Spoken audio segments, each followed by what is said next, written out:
what I really mean by taking responsibility is I mean taking responsibility for our suffering, meaning to discover how and where you have power to end your suffering. We think in order to do that, we have to solve the external problem that has created it. And often that is the way we solve our suffering, but that is not always the way we do it. And that doesn't mean, though, we are powerless to solve our suffering just because we can't change the external circumstances that cause it. That was Dr. Alex Lickerman, and this is the Brendan Carr Podcast. Today, my guest is Dr. Alex Lickerman, author of The Undefeated Mind on the Science of Constructing an Indestructible Self and The 10 Worlds, The New Psychology of Happiness. In this episode, Alex and I have a great discussion about happiness, resilience, overcoming suffering, and Alex has all of these counterintuitive solutions that I was fortunate to read about in one of his books, and it's amazing that he also is a practitioner of this. He was formerly at the University of Chicago, where he was an assistant professor of medicine. He was eventually an assistant vice president for student health and counseling services. So very fitting for someone who has this amazing message of helping people through suffering. And Alex's perspective is also unique in that much of it was informed by his practice of Nichiren Buddhism, which he practiced through most of his adult life. He started in medical school, but he actually left it after writing his first book. And he explains in this conversation why he left Nichiren Buddhism. So he'll talk about that. And if you want to understand how to take a situation that seems bad and turn it into something good, this conversation's for you. An outward piece of Nichiren Buddhism is the chant. That's right. Yeah. What is it about that distinguishes it and that's important to it? Yeah, the practice of Nichiren Buddhism is different from most forms of Buddhism that are known in the West, like Zen Buddhism, which are mostly focused on meditation. I think you could argue that chanting is a form of meditation, and in the scientific literature, it's considered that. But its goal is quite a bit different than traditional meditation, right? So traditional meditation has as its goal becoming mindful of oneself, and in some traditions, to break through the veil of the illusion of self, to see the truth that the permanent self is an illusion. That is not the goal of chanting in Nichiren Buddhism. The goal of chanting in Nichiren Buddhism is to bring forth wisdom. It is not to sort of pierce the veil of illusion of the sense of self or any of that. It really is to bring forth practical answers and solutions to problems that you're facing in your life. And the reason I stopped practicing Nichiren Buddhism was not because I found chanting to be ineffective. In fact, I found it to be very effective, and I can explain what I mean by that and how I found it effective. But the challenge I had was there are some foundational principles to Nichiren Buddhism, things like reincarnation and karma, that just are not ultimately supported by science, nor therefore believable to me. And while I find the philosophy of sort of how to live one's life as expounded by Nichiren Buddhism incredibly practical and useful, and I still live by that philosophy in many of its forms, I no longer really practice Buddhism. I still will chant sometimes, but I found other practices that have the same effect, and I could talk about that if you're interested in it. But that's the story. Yeah, I think this is all very interesting. It's something that I find a lot living in Southern California is that a lot of people seem to ascribe to certain parts of Buddhism, and you see statues of the Buddha everywhere in my town. See them all around. People have them at their homes and things, and it seems that there's a sense of an interest, but maybe not all of the pieces of it. What was your journey like with this new evolution? Yeah. So interestingly enough, it was the experience of writing my first book, The Undefeated Mind, that got me to a place where I said, I think I'm gonna stop practicing Buddhism in a formal way, just because the underlying tenets I just did not believe and could not believe, and yet the practice worked for me. And if you read my first book, I describe what it was like when I first started practicing. That somehow chanting the phrase is Nam Myoho Renge Kyo over and over really brought a flurry of insights in my life that were astounding to me. That were these everybody has had this experience. It's not unique to people who practice Nichiren Buddhism, where you're struggling to solve a problem, you can't, you're trying to find, you can't figure it out, and then suddenly out of nowhere, some idea pops up, and you're like, that's it. Hmm. It's called learning by insight. And in fact, in the psychological and neurological literature, this is a well-recognized phenomenon. And in fact, we've even studied to figure out what we can do to make it more likely to happen. And if you're interested, I could go through this because I wrote about this in my second book because I think it's really fascinating. Like, how can we develop insight in a way that is really useful to us, that produces real wisdom that helps us solve real life problems? Because that's what I found chanting did for me. And so that's why I practice it for 23 years or so, because whenever I came across a life problem that I could not figure out how to solve, and I would chant about that problem, sort of with a determination to find the solution. Invariably, it sometimes would be quick, it sometimes would take a while, but invariably I would come to an insight that would provide me an answer that was wholly unexpected. It was not something that I ever would have necessarily reasoned through in a linear fashion, but just often out from left field. And yet the moment I would recognize or suddenly become aware of this idea, this answer, it had a ring of truth to it and an obviousness to it that could not be denied. And this happened to me over and over and over again. And so the reason I continued practicing Buddhism for as long as I did was because it was so practically helpful to me, but also because I thought, well, if this is working, is the explanation given by the Buddhists correct, even though it was very mystical and very much not scientific, which is hard for, I am at my core a scientist. So and then what happened is that I started writing my second book, which is called The 10 Worlds, about how one becomes happy, truly happy. And I dove back into the literature, into the psychological and neurological literature, and discovered there is this whole body of work that in my mind explains why chanting works. And I can tell you about that if you're interested in it.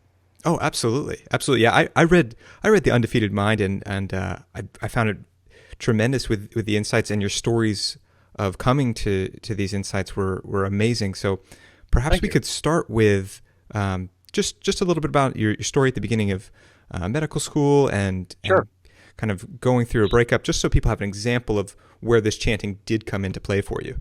Yeah. So I had my first serious relationship my first year of medical school, which was a challenge because I really was struck head over heels in love with this woman, and things were very blissful, as they often are in first relationships and first great loves, for about 6 to 9 months. And then things started to kind of go sour. And in our second year of medical school, ultimately we ended up she broke up with me, and I was just devastated. And I absolutely, in retrospect, went spiraling into a clinical depression. And had anyone said to me at the time, hey, Alex, you're kind of depressed, you should go see somebody, I would have done it. It just literally, the thought never occurred to me. I just thought, wow, I'm really depressed. And I had trouble sleeping. I had trouble studying. I had trouble concentrating and focusing. And she was the woman who introduced me to Nichiren Buddhism. And so I had been practicing for a very short while when this happened. And in Nichiren Buddhism, often when you're struggling with a problem that's making you suffer, as this problem was making me suffer, you're encouraged to go get guidance from the lay organization. There's a lot of people there who will help folks who are less experienced in the practice than they are, to help them get guidance about how do I use the Buddhist practice to solve my problem, in this case, the problem of my suffering from having been left by my girlfriend who I was in love with. And I thought, okay, that's a good idea. And I got some guidance. And the guidance was basically that the suffering I was experiencing was my responsibility. It was not caused, I was told, by the fact that my girlfriend left me, but caused by something in me. And intellectually, I thought, well, that makes sense. I'm not exactly sure how that would be the case, because my thinking was, well, I was in love with her. She was no longer in love with me. We weren't going to be together. And how was I ever going to be happy again? That's what it felt like to me. So I began to chant about my suffering. I stopped chanting about getting her back, and I began to chant simply to be relieved of my suffering, because I was really in it. I was in pretty bad shape. And after a long period of time, one morning I had an insight. And it was just as I described earlier. It was this sudden, unexpected idea that was in the center of my attention that I literally had not thought of until that moment. And as I thought about it, and the way it appeared in my consciousness was not just an intellectual idea like maybe this is it. I suddenly knew, beyond a shadow of a doubt, the reason that I was suffering when my girlfriend left me was not because I needed her to love me. That was a delusion. It was because I did not feel loved myself. I did not love myself. I did not believe that I could be happy without her. Mm. And what I saw in that moment was very simply that just wasn't true, that I didn't need her to be happy. I don't know why or how, but I had the thought, and with that thought came a deep-seated belief that I did not need her to be happy. And yet also that I had all my life not only put, my hopes for happiness in this relationship with her, but all my life and all my relationships, I realized just how much I needed to be liked in order to be happy, and how much of my energy and time and the way I interacted with people and the relationships I created was designed to get people to like me so that I was happy, that I needed that. And what happened, to my great astonishment, when I had this realization, even though I did not know what happened at that time, I actually only realized this in retrospect 3 months later, was that I lost my need to be liked. And I freed myself from the belief that I needed my former girlfriend to love me to be happy. So what happened in that moment, literally, I stopped suffering. I literally, all the pain and suffering I was experiencing at the hands of having been left by this woman literally just stopped. And I was really quite astounded by it. But I really didn't know what had happened until 3 months later, when my best friend came to me and said, Alex, you've been treating all of our friends, or a lot of our friends, pretty poorly. You're kind of being a jerk to them. And my first reaction was to get very defensive and say, well, that's not true. And then I paused and I thought about it, and I realized, he's right. I had suddenly become very disinterested in a lot of our friends. And I finally realized what had happened. And what had happened was, these were people for whom, or with whom, to be honest, I had no real connection to. But anyone who would enter my life, I would use them unconsciously, but I would use them to buoy my self-esteem, to get them to like me, to think of me in a certain way. It was very manipulative, and I didn't really know I was doing it. But it was what sustained my own sense of self-esteem and sense of self-love when all these people thought of me in a certain way, and I believed they thought of me in a certain way. And what happened when I had this insight was that I stopped needing that. And so without realizing it, I started pulling away from these people with whom I didn't have anything really in common other than the fact that I was using their friendship to make myself feel good about myself.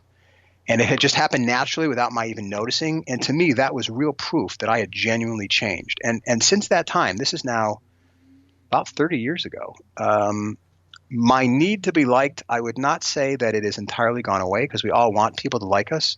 I will say this: it's changed from being a need to a want.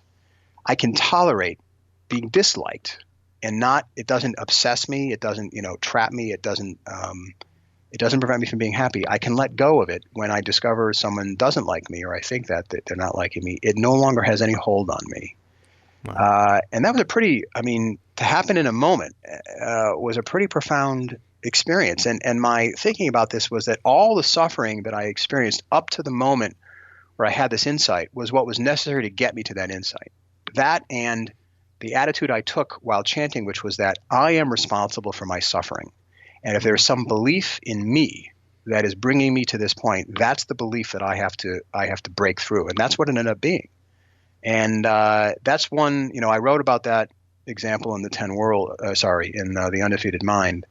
It's just one example among many, many, many examples through the years where, when I was facing an obstacle that was making me suffer, invariably the suffering stemmed not just from the external obstacle, but from the belief that was stirring up in me that ended up being a delusion. And it was in the act of suddenly truly recognizing that belief as a delusion that somehow freed me from it, and it transformed not only just my suffering, but the external situation as well.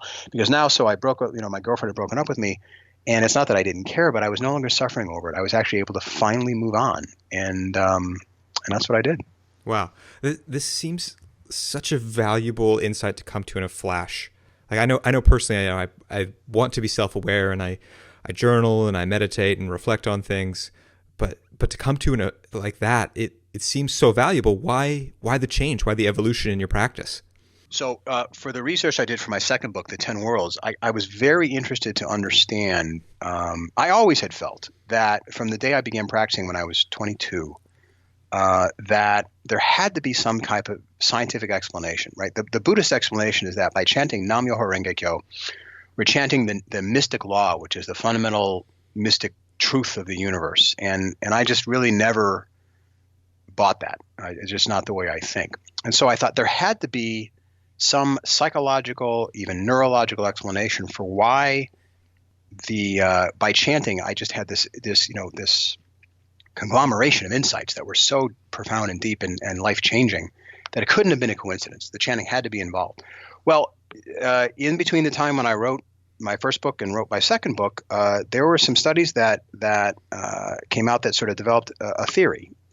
And the theory is something called transient hypofrontality. It's a big mouthful, right? But here's the idea that we know, for example, that the brain consumes about 40% of the body's energy. Thinking and all the brain's process is an incredibly energy-intensive organ.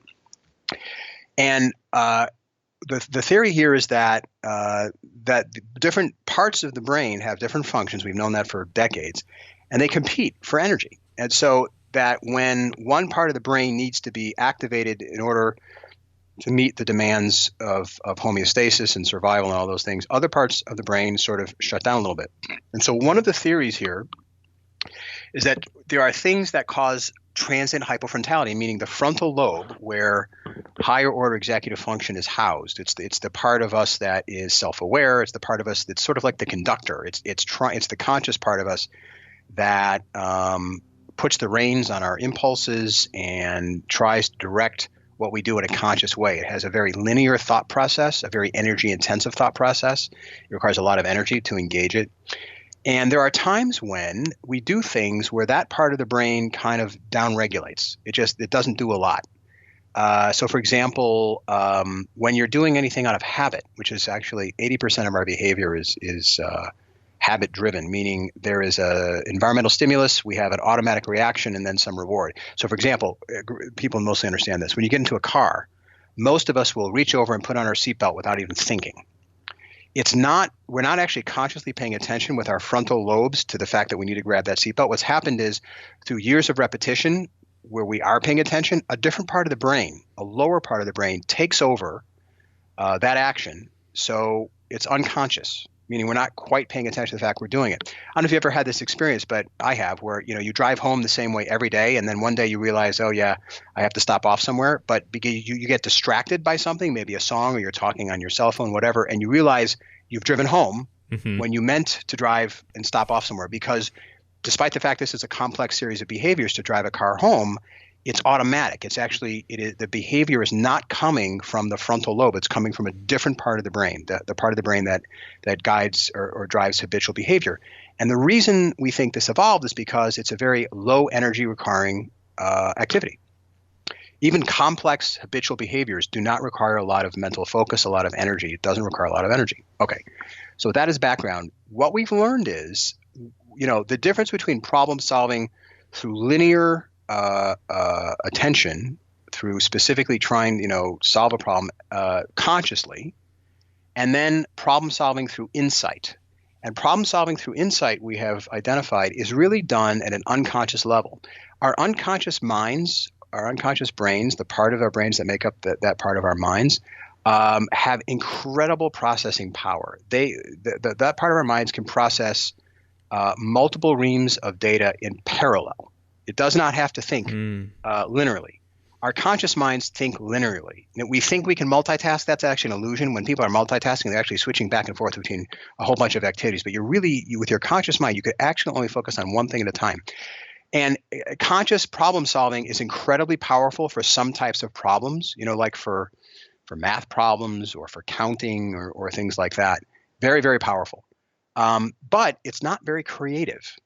Creativity seems to be enhanced when we allow our mind to wander. Mind wandering, what we are learning that does is it causes transient hyperfrontality, which quiets the linear executive conscious part of our minds and allows unconscious processing to kind of take over. It's like daydreaming a little bit.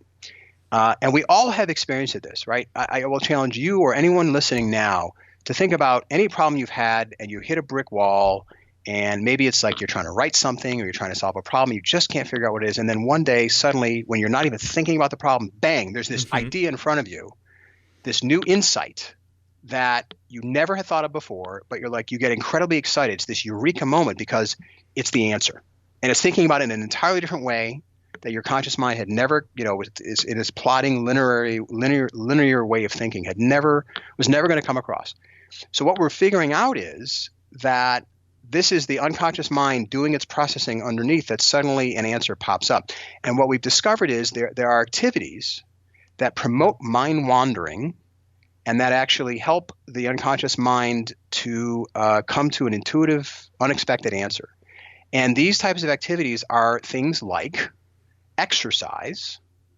You've heard the old cliche that you're in the shower, you get all these great ideas, because low intensity activity where your mind is wandering, you're thinking about things, you're not directing it necessarily with your conscious mind and actively seeking for an answer, it actually increases activity in the parts of the brain that seem to be connected to unconscious processing. And really what we're learning is our unconscious minds are much more creative, maybe even smarter in some ways than our conscious minds. And studies have shown that, for example, when you're trying to solve a problem, if you get away from the problem and you do a low intensity physical something that promotes mind wandering, you are much more likely to come up with an intuitive solution than if you don't do that during the break. They've actually done studies that show this, okay? Well, it turns out chanting is one of those things that has been studied that seems to promote mind wandering and transient hypofrontality. And so, by no means is this do I have proof that this is the mechanism, but the pieces are starting to come together for me, because I'll tell you, the other things that I have found that have produced the same exact result as chanting include things like exercise, showering. Like when I get on a Stairmaster and I exercise, I come up with some of my most creative, unexpected ideas. It just promotes insight.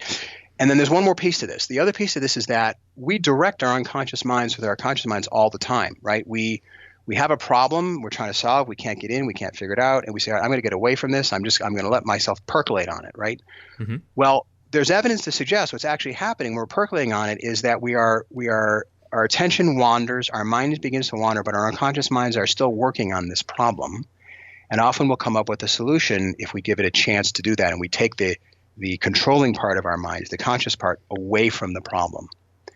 So I write a lot about this in the last chapter of the 10 Worlds, and I cite a lot of the science. But that's actually what I think is happening. And so when I sort of put all this together from my read on the literature, the scientific literature, it suddenly occurred to me that I've been doing this all this time without chanting, exercising, like when I would go jogging or on a Stairmaster, that type of thing. And I think for me, the key component to this is that when you have a problem, a life problem that you're trying to solve, like a relationship issue or a decision you have to make, or really almost any problem whatsoever, it is good to apply your conscious reasoning to this to try to, solve the problem in a linear way. But when everything you try fails, what most of us do is we go back to the first thing we tried, thinking, well, maybe this will still work. We run out of ideas, right? But if instead you say to yourself, all right, I am going to take full and complete responsibility for solving this problem, meaning I believe somewhere in my life, somewhere in my head, there is an answer to this problem that I am not seeing right now. Maybe because I don't want to see it, because it's a scary answer, or I'm just not seeing it. And then you do something that induces transient hypofrontality, mind-wandering activities, but with sort of a conscious determination that you're going to find a solution to your problem. I will tell you that more times than I think coincidence can explain, that has worked for me. And so I still will chant. I still will do that when I struggle with problems, or I will get on a Stairmaster with a determination that, and I think this is key. This is now, I don't have science to back this up, any research, but this is my experience. When you assume that responsibility, you stop pointing the finger outside of yourself. You stop assigning blame to others and say, the problem is you, sir, not me, right? But the answer, a really wise Buddhist friend of mine once said to me, if you're suffering, it's your problem to solve. And whatever anyone else may be doing to you, however you may feel you are being treated unjustly, If you are suffering, it's your problem to solve. And if you approach it with that attitude, you say, okay, I can't change anyone else's behavior. I can't change anyone else's attitude. I have to figure out something about me to change. I believe that is the first step to making sure that when the answer pops out of your unconscious mind, it's the answer that will solve the problem. Yeah, this is tremendous too. That you use the phrase transient hypofrontality, which I think of a flow state that you talk about in extreme sports and things like that. And people come to these amazingly creative ways to solve a physical problem when they're airborne because they're in this flow state. So I see this as being a very, very interesting and, like you said, a probable explanation. Do you find that still your ideas from before are holding up, or are you beginning to kind of peel away at the whole process? Yeah, no, they hold up because, I was very careful in that book to be very explicit about what I believed and what I didn't believe. And I was very, the principles I talked about, actually, I was very careful to make sure they were based on modern science. So even though I talk in the introduction about my wondering, what is going on with this chanting thing, I sort of just left that question unanswered because at the time I wrote it, I didn't have an answer. And there was a very specific page on that book where I say, it's working, but I'm longing for a scientific explanation, not a parascientific explanation, not a supernatural explanation, because I'd never believed that this was working because of something supernatural. So I was very careful to make sure that the ideas I put into that book had a basis in science. There were things that someone, whether they have any interest in Buddhism or not, could put into practice in their own lives. So no, I stand by that work. I think it's helped me. It certainly has helped me to become more resilient. Yes. Resilience being a big thing, and a word that you've been coming back to in this discussion and in your previous book is responsibility. Let's break that down. What is that link between responsibility and resilience? There's a couple of links. So the first link is that there is evidence that when you are acting as a moral agent, meaning that you are doing something you think is right and you believe it to be right, that actually makes you more resilient. There's some fascinating studies that I wrote about in the first book about that. And the idea of being a moral agent is intimately tied to the notion that you can only be a moral agent if you are responsible for your actions, right? So you care to do the right thing, meaning it is up to you to do it. That is what I mean by a sort of a sense of responsibility. That will make you more resilient. The other way I mean that, though, is as I was just talking about a minute ago, taking responsibility for your own suffering. I mean, think about this. How many times when you are in pain and also suffering because of something that has been done to you by an outside force, an outside person, or a disease, something that doesn't have a conscious malicious intent toward you, but nevertheless is causing you to suffer, that you blame those external forces and you abdicate a sense of power and responsibility for what's going to happen.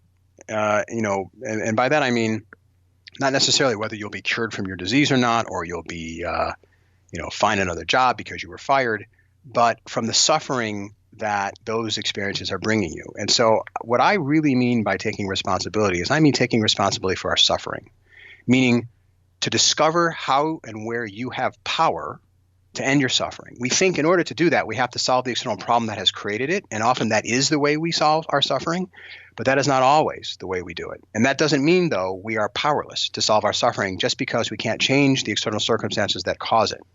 And this is, I talk more about this in my second book, but that's, that notion of being responsible for your life in every way, in the most important way, which is whether you are happy or not. That is the attitude that makes it possible for you to suffer in the most oppressive of circumstances. And it's not an easy lesson to learn, and I keep having to relearn it myself, so I'm very aware of how challenging it is. But whenever I finally remember it and come back to it, that is when I am able to take the first step out of really solving problems that are making me suffer. Mm-hmm. Yeah, I think that's, like you said, a very, very tough one to learn, a very, very hard thing to swallow. And I remember an experience I had in my own life. I had an issue with a contract that I was under, and I believe very firmly that I understood my contract and how it was supposed to go. And I for a long time I kept fighting the contract and fighting the legal battle, and it took me probably months before I came to a point where I realized that the frustration that I'm feeling around this is something that's in me. Whether or not I win or lose the legal aspect of it, but it was like you said, it was a form of suffering to get to that point. Right. But so valuable now. I'm so grateful I did. Right. But not fun along the way. No. So how can we take action then to be in that more active role? How can we move into that quickly? Because it's not natural. It's not comfortable. I remember in that moment being obsessed with the minutia of my legal situation, much more so than taking a hard look at myself. Yeah. That's a hard one. I do think a regular practice of mindfulness is useful that way, meaning if you develop a habit where you do something every day to pause and take a step back from the minutia of your life and ask yourself, are you living in the way you want? Are you taking responsibility for the experiences you're having? I mean, I don't mean that, by the way, that we're in control of everything that happens to us by any means, right? I mean, things happen all the time we have no control over. And you can't also just decide to feel one way or another way. We're not in control of our emotions either. But we have some ability to control our attitude. Some. It's not easy, right? Because you can get pulled away. The winds of emotion can just whip you away, and you can be completely immersed in them and not be able to step back and see. But I do believe and have found that if I have some type of regular practice where I pause and spend some amount of specific time dedicated to examining my thinking and asking myself, am I having right thinking here? Am I taking responsibility for myself? If I'm awash in anger at my wife or my son, and I'm being pulled away by that, I often say to myself, anger in that context for me is very painful. I don't like being angry at my wife or my son. But if in that moment I can pause and say, okay, I'm angry, they're doing something, I'm being taken away by the momentary emotion here. Let me just pause, right? And ask myself, what am I really angry about? And am I taking responsibility for, actually, a better way to explain this is through a metaphor. So imagine you're watching a movie, right? We all watch movies. Yeah. And the movie's great. And it's, you're sitting on your couch and you're completely in the moment of the movie, and you are feeling what the filmmakers want you to feel, and you care what happens to the characters. And what's happening is you lose the sense of the truth, which is that you're watching a two-dimensional image of people who characters never actually existed. And you're sitting in your living room watching this movie. You forget that. You lose yourself in the movie, right? And you're completely emotionally engaged in the movie, and you're going to feel what the movie wants you to feel until the person sitting next to you elbows you in the shoulder and says, hey, pass the popcorn. And you go, oh, right. And you suddenly remember. It's literally remembering you're sitting in your living room watching a story about people who never existed. And it is the difference between being completely immersed in an emotion and in a moment and being carried along by whatever, or carried away by whatever emotion has got you in its grip, and often those negative emotions, suffering, anger, jealousy, greed, whatever, and taking a step back and watching yourself in that situation, right? It's a flip of a switch. It's the smallest difference, but it's everything. And most people have had this experience, whether or not they consciously recognize that's what's happened, where they're immersed in an experience in one moment, the next moment they're actually to some degree watching themselves have the experience. It's the difference conceptually between saying I am suffering, all right, let me say this differently. I am anxious and I am feeling anxiety, right? In the first sentence, you're saying anxiety is completely enveloping me, overwhelming me. I am completely ruled by this anxiety. The second example is like, I am here and there's anxiety sitting next to me, and I am experiencing this anxiety, but that anxiety is not me and is not taking me over. It turns out that this technique is something that we use very powerfully to help people manage really unpleasant emotions. And I think really it's practice. It's practice becoming the master of your emotions, but by which I mean you don't master your emotions doing what most people do, which is try to suppress them. All that does is make them more difficult to control.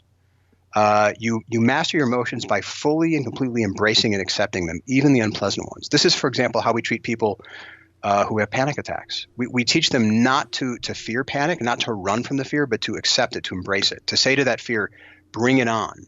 Because when you do that, a couple of things happen. One, paradoxically and interestingly, for many people, the intensity of that emotion that you've been running from, it diminishes.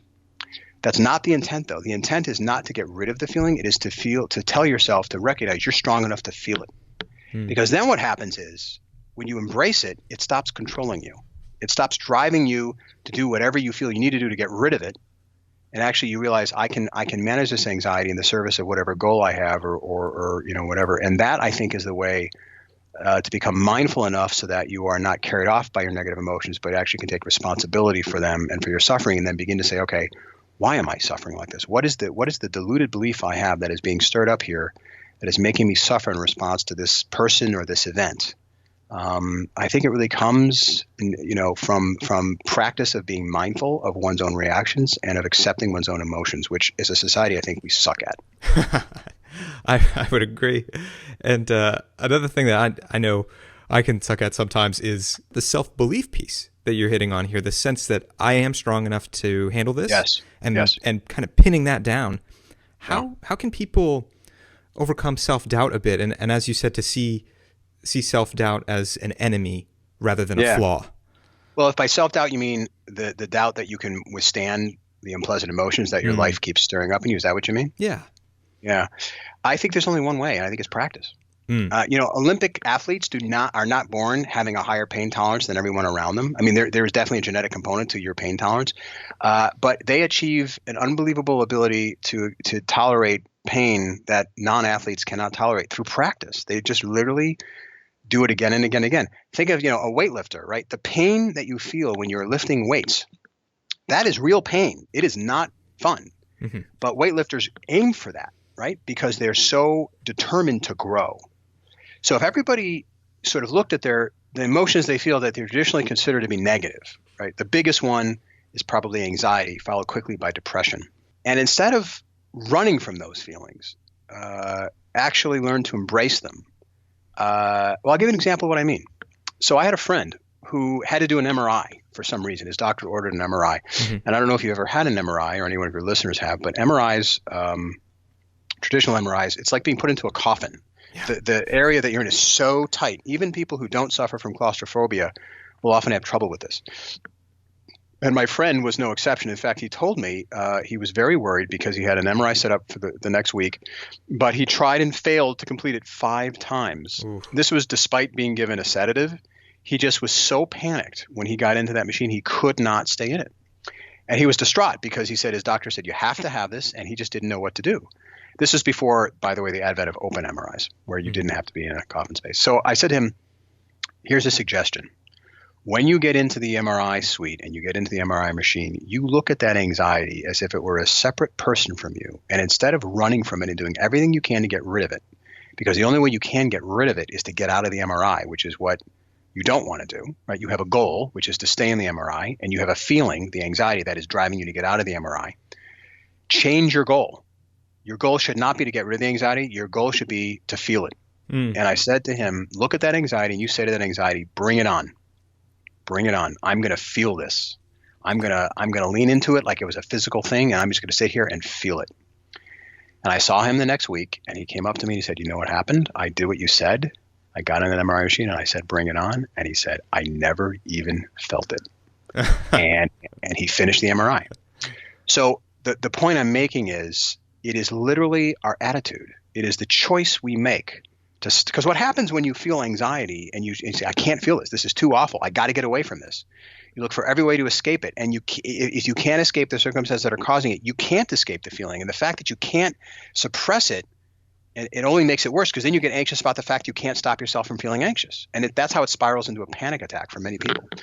But if instead you look at that anxiety and say, I can feel this. This is not fun. This is really unpleasant. It's like, lifting a really heavy weight over and over and over again, so my muscles are burning. And this is just anxiety I don't want to feel, but I'm feeling it in service of a goal, right? Like to be in an MRI, to get an MRI done, or maybe it's to ask out, someone you're attracted to, but the idea of being rejected is anxiety provoking, or to go into a social situation. People have social anxiety and sort of be talkative and try to connect to people, and that just fills people with dread, right? And so what ends up happening is you can get rid of that anxiety very easily. Just don't do those things. You won't feel anxious, right? But you want to do those things, right? You want to do them. So the answer really is to look at that anxiety in a spirit of acceptance. And the more you do this, the more you have practical experience that, hey, that sucked. I hated that, but I did it. I can do it. I actually can withstand this anxiety. I'd rather not, but if I have an important goal, the pursuit of which is making me anxious, I can do it. I have this pathway. I should say here, this is really important. If you have pathological anxiety, as a lot of people do, meaning, a generalized anxiety disorder, while this technique can help to some degree, those people really need true professional attention. I'm not suggesting this is, people who are paralyzed at home with panic attacks or with generalized anxiety or depression should just say, oh, I don't need my medicine, I don't need therapy, whatever. I'm just going to accept all these feelings and be fine. That's a different story. But while I still think this technique can help those people, I don't think it's the only thing they necessarily need. I want to be very clear about that. But for regular old garden variety daily anxiety that we all feel when we face anxious, anxiety-producing situations, it's an incredibly powerful technique. And it teaches us that we are far stronger than we think we are. And the only way you believe that is by showing yourself that. You can't just tell yourself. You have to show yourself. Yeah, there's no substitute for that when you get through something tough and you feel yourself on the other side, for sure. Mm-hmm. And another technique that you talked about, or kind of a series of techniques, was you talked about how sometimes you can look at a situation and see, okay, maybe this is tough, but it could be worse.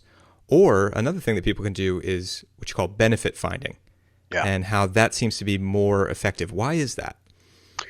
Well, so benefit finding relates to coping with loss.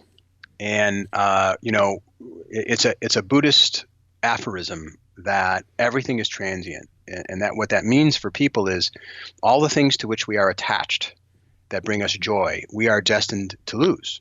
We are destined to lose every single thing that we currently have that brings us joy, including our own lives. It's when you really think about it, it's a very depressing thought, but it is a truth. And so how does one move on from an irrevocable loss? That's the question. And so what most people do is something called sense finding, meaning that they try to make sense of the loss they experience. And there was a study of a group of parents who experienced what's considered by most the greatest loss possible, which is the death of a child. And they looked at these parents and they asked them, they did some measures of grief on some traditional psychometric scales, and they followed them through time. And then they also asked them what technique they were using to cope with their loss. And it broke down into these two groups, into people who were trying to make sense of it. They were sense finding. And then people who were not, and people who were trying to manufacture benefit, right? Benefit finding, benefit making. And what they found was in parents who were not looking for meaning, were not looking to make sense of the death of their this was a group of parents who lost infants to SIDS, sudden infant death syndrome. Mm-hmm. For those who were not looking for meaning or an explanation for the death of their child and therefore not finding it, and the few parents who were looking for meaning and found an answer that satisfied them, they recovered the fastest. It was the group that was looking for sense and explanation and not finding it that had the longest acute period of bereavement. And so my take-home message from that is that, when you have these losses that are acts of God, so to speak, meaning that they came out of nowhere, it was nothing anyone could have done, that you put yourself at risk for prolonged grieving if you try to make sense of it. And the reason probably is because these things cannot be made sense of. We don't have the information. And a lot of people end up turning to religion and religious beliefs to help them make sense, but that's a faith thing. And when it really comes down to how it sustains you psychologically, it tends not to work all that well for most people. Benefit finding, on the other hand, has been studied and looked at. And what they find is that this gets the truth that no matter how awful the tragedy, no matter how great the loss, there is always, over time, benefit to be found. And in this case, with these parents, and this was a different study, but it turned out that parents who had lost children, when they were challenged to think if there was a benefit to the loss of their child, and sort of helped to look beyond the abhorrence they had in the thought that there could be any benefit to the death of their child, but really looked at it realistically, they often found there was. For example, a significant percentage of them found that they had more courage. They found themselves behaving more courageously. Other significant percentage of them found that their relationship with their remaining children had become that much closer. The point being that there is nothing in life that is only good and only bad. Even the most horrific tragedy we can think of, which is often the death of a child, benefit can accrue. Now, none of these parents would have said that the benefit was worth the cost. None of them. Mm. But the benefit was still there. And what we found, and actually, I created a program at the University of Chicago when I was there after I wrote the book, where we actually trained students in using the techniques I write about in the book. And when we had them do this particular exercise, and asked them to think of a loss they had suffered in the past, and it had to be the distant past, because when you're benefit finding, you're not coming up with a benefit you think is what you are going to get or that you want to get, but actually the benefit you observe you have gotten.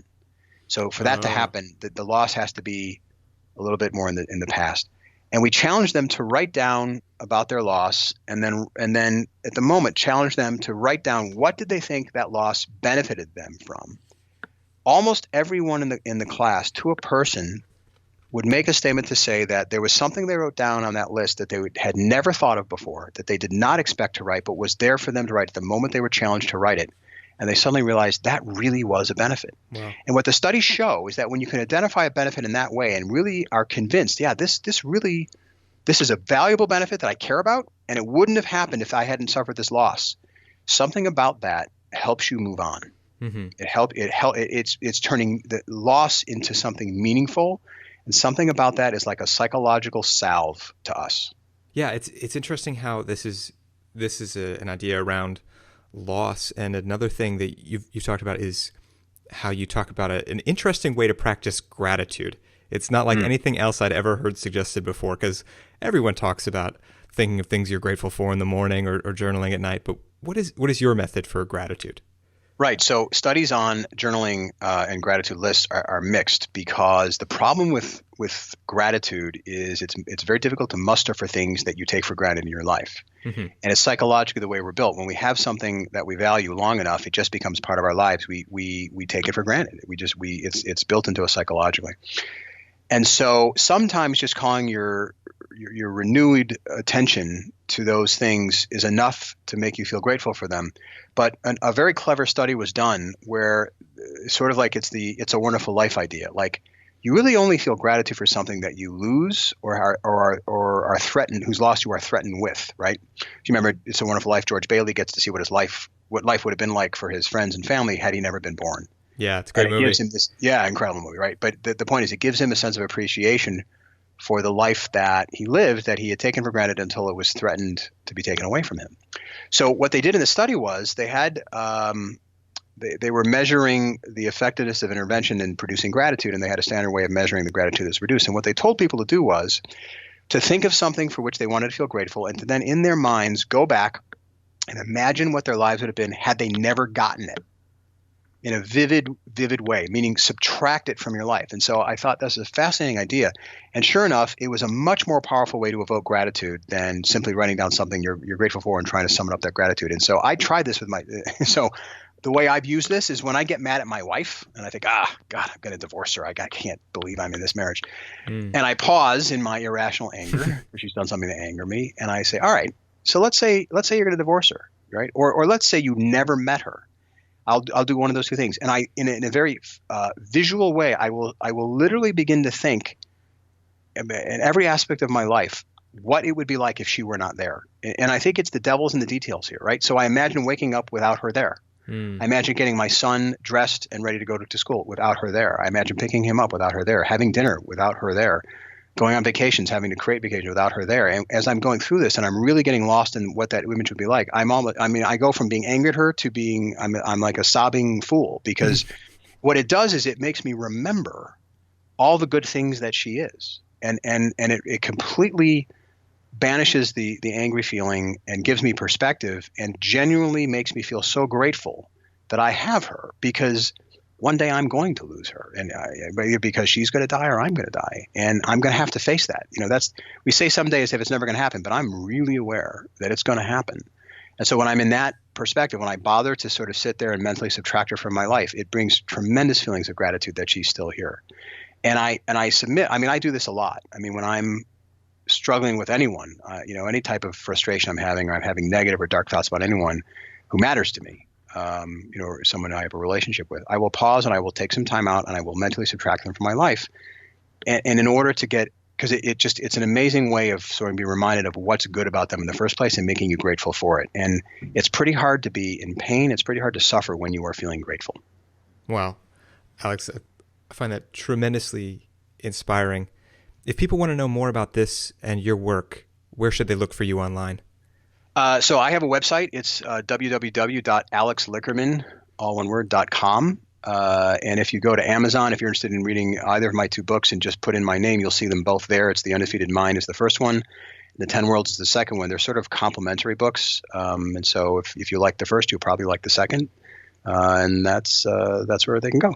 Awesome. And I'll put those in the show notes as well. Cool. And Alex, I have just one more question for you. Yeah. My final question is, how can a leader create a culture where the people around them are more resilient? Great question. There is not an easy answer. I don't think there's one thing that they do. I think that there's been a number of books written about leadership. But I will tell you, if the goal of the leader is specifically to help them be resilient, at the risk of being self-serving, there's many different ways to do it. But I wrote about this in the Undefeated Mind, the book I wrote, because the very specific techniques that I write about there are science-based, and they can be taught. And in fact, we have exported the program that I created at the University of Chicago in my current business. We will teach organizations that want to hire us to do this how to do it. But they can read the book and they can apply the ideas in the book to their own lives, and they can teach others to do it as well.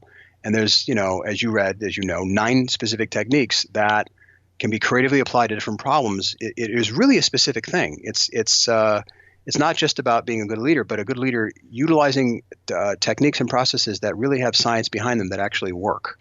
Mm-hmm. So I wish I had a snap, quick, easy answer. There isn't one. There's different ways to do it, and that's really what that first book's about. So yeah. I guess if anyone's interested in that, I would point them to the book. Well, I would too. I really enjoyed it, and thank you so much for coming on the show, Alex. I really appreciate you having me. It was a fun discussion. Everybody, that was Dr. Alex Lickerman, author of The Undefeated Mind and the 10 Worlds. And if you want to help us get more great guests like this on the show, then be sure to subscribe, and we'll catch you next time.